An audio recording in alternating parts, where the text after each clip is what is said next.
A bomb of mass 16 kg at rest explode into two pieces of masses of 4 kg and 12 kg. The velocity of 12 kg mass is 4 meter per second. The kinetic energy of the other mass is.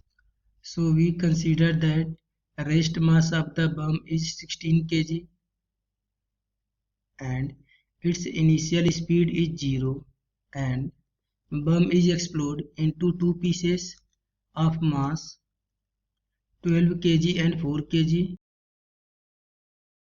So we consider that m1 is equal to 12 kg and m2 is equal to 4 kg and velocity of 12 kg mass is 4 meter per second in plus x direction. So v1 का हमें value given है 4 meter per second and we consider that velocity of mass m2 is v2 meter per second in plus x direction या rightward direction. Then by law of conservation of momentum, by law of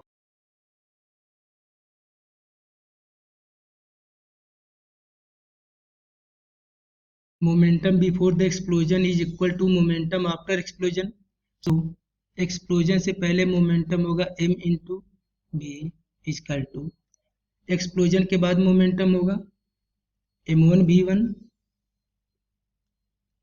plus m2 v2 and momentum is vector quantity. So यहाँ पे velocity होगा in vector form and m का value में given है 16 kg. So 16 into initial velocity 0 है बम का and m1 का value हमें गिवन है 12 kg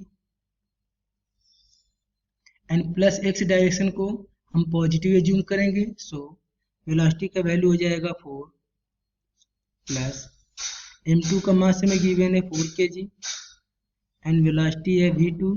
सो 16 में 0 का मल्टीप्लाई करेंगे 0 हो जाएगा इक्वल टू 12 में 4 का मल्टीप्लाई करेंगे 48 plus 4v2 then 4v2 equal to यहाँ पे प्लस 48 है इधर ट्रांसफर करने के माइनस में चला जाएगा.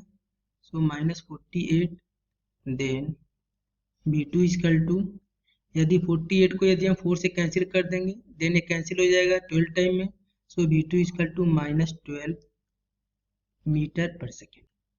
v2 equal to minus 12 metre per second. It means mass m2 will be move in the negative x direction with the speed of 12 metre per second and हमें कैलकुलेट करना है kinetic energy of mass 4 kg. So kinetic energy of mass 4 kg is given by k is equal to half m into v square.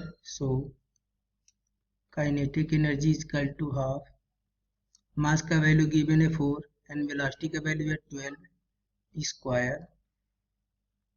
सो 4 को यदि हम 2 से cancel कर देंगे 2 time में then kinetic energy equal to 12 का स्क्वायर करेंगे 144 में यदि हम 2 से मल्टीप्लाई कर देंगे देन ये वैल्यू आ जाएगा 288 जूल.